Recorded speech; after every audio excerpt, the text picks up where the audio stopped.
this is an iHeart podcast. In business, they say you can have better, cheaper, or faster, but you only get to pick two. What if you could have all three at the same time? That's exactly what Cohere, Thomson Reuters, and Specialized Bikes have since they upgraded to the next generation of the cloud, Oracle Cloud Infrastructure. OCI is the blazing fast platform for your infrastructure, database, application development, and AI needs, where you can run any workload in a high availability, consistently high performance environment and spend less than you would with other clouds. How is it faster? OCI's block storage gives you more operations per second. Cheaper? OCI costs up to 50% less for computing, 70% less for storage, and 80% less for networking. Better? In test after test, OCI customers report lower latency and higher bandwidth versus other clouds. This is the cloud built for AI and all your biggest workloads.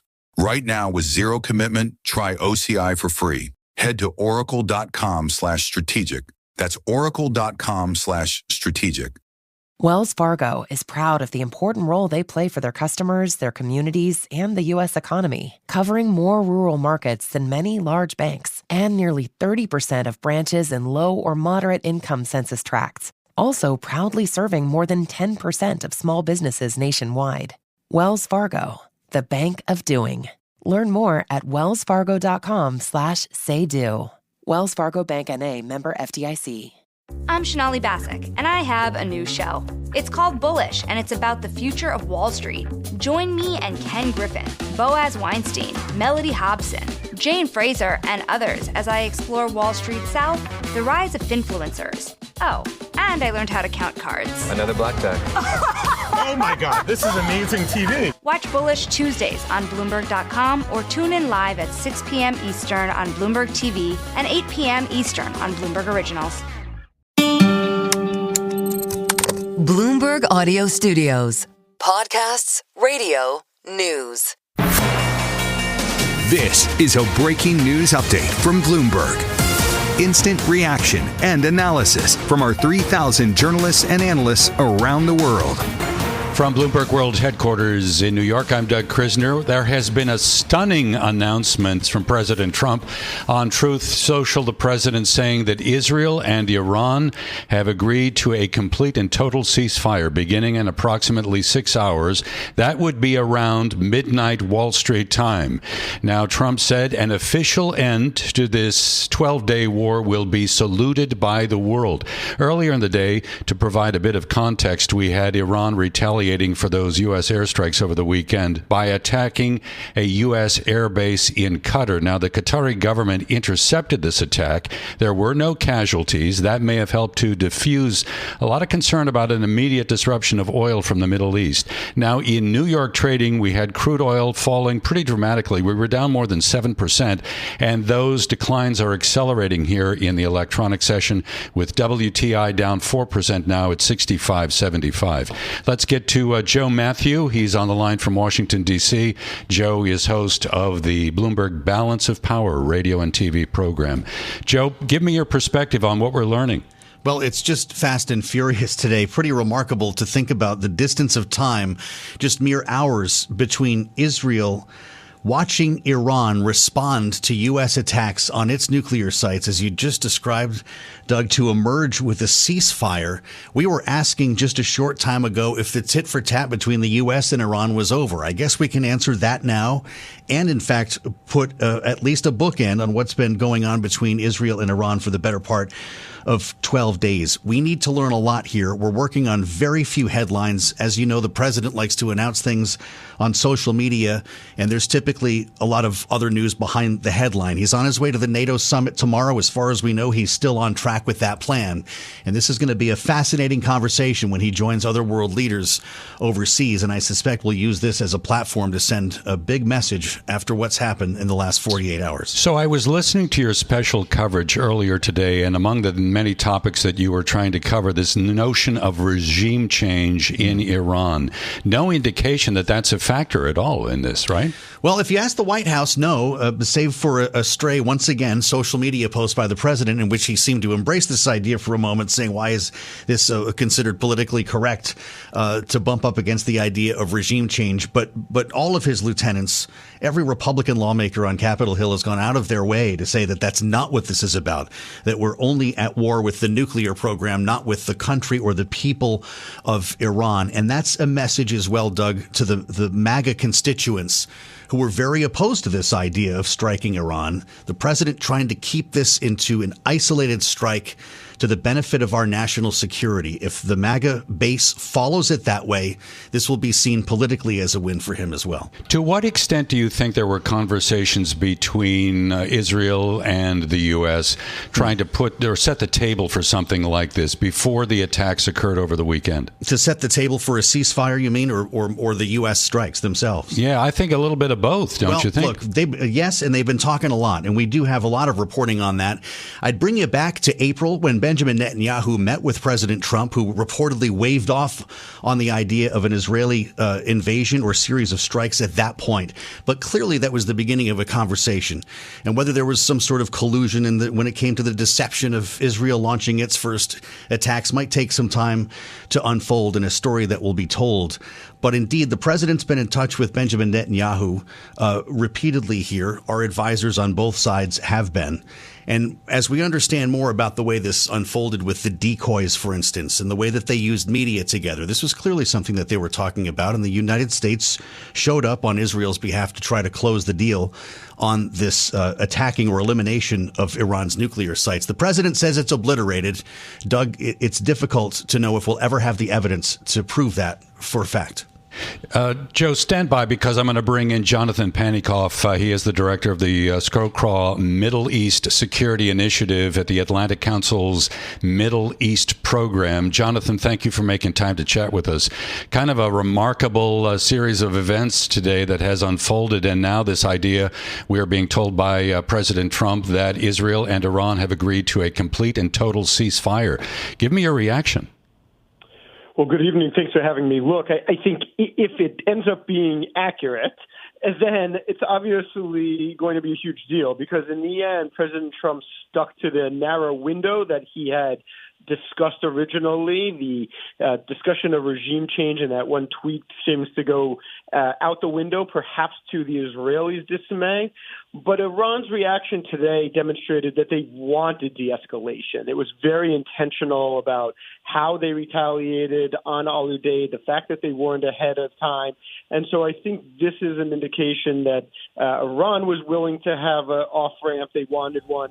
And I think what's going to be a real question is, did the U.S. then pressure Israel to make this deal, to end the hostilities, or did Israel decide on its own? And my guess is it may be a little bit of both, frankly. Israel was running out of targets. Trump probably pushed them, but we're going to find out in the coming hours and days. Jonathan, it's great to have you with us as we consider the way this all unfolded over the past couple of days. There was a time when Iran was considered a global military power. What do we call it now? A certainly diminished one. Look, Iran had three major parts of its defense triad and its power projections in the region. One was its proxy network, which has been incredibly diminished. Hezbollah, Hamas, even the Houthis have been relatively quiet, probably having run out or running low on ballistic missiles. The second part was its ballistic missile program, which they probably have the ballistic missiles still in storage, quite a few of them, but it's the launchers that the Israelis very smartly went after and the actual production assembly that the Israelis went after, and so it set back the ballistic missile program and, of course, the nuclear program. And I think we're still waiting to see what the actual the impact on the nuclear program is going to be. At the end of the day, look, if it's true that a lot of the highly enriched uranium was moved out of Fordo, and the Iranians have secret sites, as they very well may, then we could still be faced with a challenge of a nuclear Iran. But even in that case, the weaponization part of this has almost certainly been set back as the major sites have been destroyed. And so if nothing else, Maybe things haven't been completely obliterated and ended in the nuclear program, but it's certainly been significantly set back that it's not going to serve as the same existential threat to Israel today as it did even a week and a half ago. We're speaking with Jonathan Panikoff from the Atlantic Council's Middle East program, helping us understand the headlines of the hour. President Trump announcing that Israel and Iran have agreed to a ceasefire in their conflict that will begin at around midnight U.S. time this evening. Jonathan, earlier in the day, we obviously had the retaliation by Iran for those U.S. airstrikes over the weekend, the attack on the U.S. airbase in Qatar. Now, from what we know, Qatar was actively involved in trying to play a diplomatic role, and our Jumana Bersetchi in Dubai was saying that the Qatari government was pretty angry at the Iranian regime today for this strike. Can you give me a sense of the role that Qatar may have played in bringing about this development? Well, I'm certainly not surprised the Qataris were angry. Look, this is a violation of their sovereign territory is what they're going to say. But I also think they probably were not completely surprised by it. Al Udeid in Qatar is the biggest U.S. base that the U.S. has. Look, Qatar has tried to play an intermediary and a negotiator and a peacemaking role on a host of conflicts. Obviously, most prominently, we know about it from Gaza, but they've also been heavily involved in the Democratic Republic of the Congo. They've been heavily involved in parts in East Africa. So I think it fits with Qatar's default efforts to be a peacemaker. Clearly, they are trusted a little bit more by the Trump administration and by Steve Witkoff than the Israelis trust them. They've long viewed Qatar as a hostile state. I think we'll find out how much of a role they ultimately played, but I don't think it should be a surprise to anybody to see that Qatar was trying to at least serve as an intermediary, regardless of whether or not they were successful here. Jonathan, thank you so much for being with us and offering your perspective on the developments. President Trump, a short while ago, announcing that Israel and Iran have agreed to a tentative ceasefire. Jonathan Panikoff from the Atlantic Council's Middle East program. Let's go back to Joe Mathieu in Washington. He is host of Bloomberg's Balance of Power. He has been tracking developments on this story, I guess, the weekend through all day today, and now we are at this moment. Crude oil prices, Joe, are just collapsing even further. We saw WTI down quite a bit today in New York. I think collectively a sigh of relief in markets, given the degree of tension that there has been. It's been palpable. That's right. President Trump, by the way, just posted as you were speaking, trust in Trump. That's all it says with an American flag emoji. And that is the idea here that the White House is trying to reinforce. If you just had faith in the boss, you wouldn't have been nervous here in the markets to begin with. But there has been a narrative in the markets broadly for stocks and commodities that the great existential threat that's been hanging over our heads for decades has suddenly been eliminated. Now, that's before we were talking about a ceasefire. There were still missiles in the air, Doug, and stocks were going up today. Oil was going down. This is not the scenario that we ever envisioned at a time like this. But the idea that the nuclear threat has dissipated, save all the rest of it, and there could be further conflict in the Middle East, but that single item was a massive risk-off moment for investors in both spaces simultaneously. And I'm still struck by that moment today, sitting here in our bureau in Washington, knowing that missiles were on their way from Iran to U.S. installations, suddenly intercepted, and markets begin to rally without the president even speaking. I'm not sure we've seen something like that before. So what do you think this does for the president? We've talked about his approval rating being underwater recently, and I'm wondering whether or not this gives him a big boost. Well, it might, and we'll have to give that a minute. You know, we were talking earlier about the split in the MAGA community, and that might speak a lot to this. Democrats are not going to give the president a lot of credit for what's going on here. I don't suspect that'll happen even if this ceasefire holds. And we were speaking with Democratic lawmakers earlier today who are signing on to a War Powers Act that they want to put guardrails on this president and believe that he acted unconstitutionally by ordering this strike. But keeping his own base together is going to be the object here, whether it's Steve Bannon or Tucker Carlson or anyone else who opposed this idea. looking up at this post, trust in Trump. Maybe they should have, will be his suggestion, because he managed to keep this to an isolated event. Iran's foreign minister was in Russia over the weekend. I think there may have been some conversations happening early on Monday. We know that Russia was pretty critical of the U.S. move on those nuclear sites. And at the same time, Beijing seemed to be very, very disapproving. We know the relationship on the oil side between Tehran and Beijing. The Chinese are very, very dependent on crude oil coming out of Iran. And I'm wondering how those two countries, Russia and China, may have put a little bit of pressure on the Iranian regime to try to come to a resolution. Well, that could be, and that's a great question to ask in a narrative that we're going to be following here or pursuing at Bloomberg. This could all take an interesting turn as well tomorrow when the president gets to the NATO summit, when, of course, Ukraine was supposed to be on the menu here. We didn't think we'd be talking about a ceasefire, never mind the U.S. striking Iran.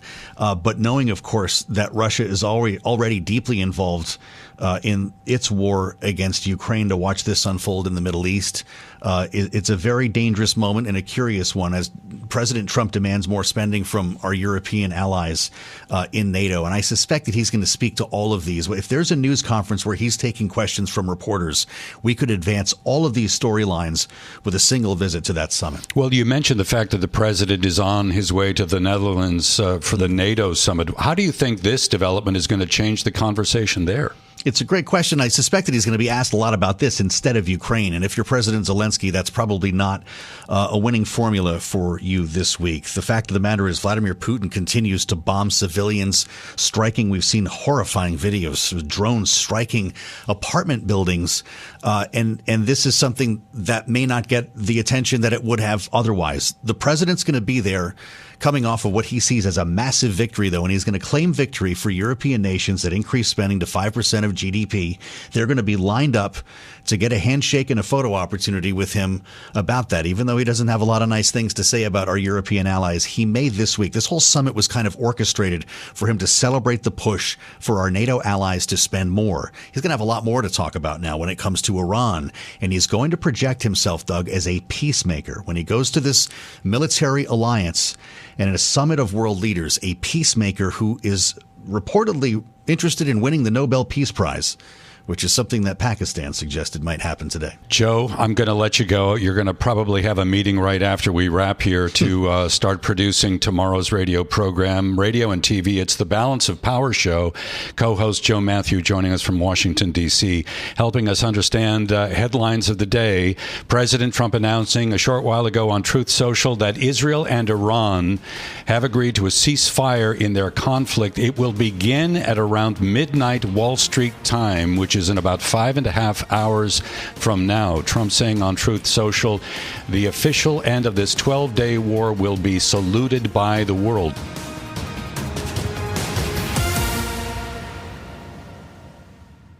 I'm Shonali Bassick, and I have a new show. It's called Bullish, and it's about the future of Wall Street.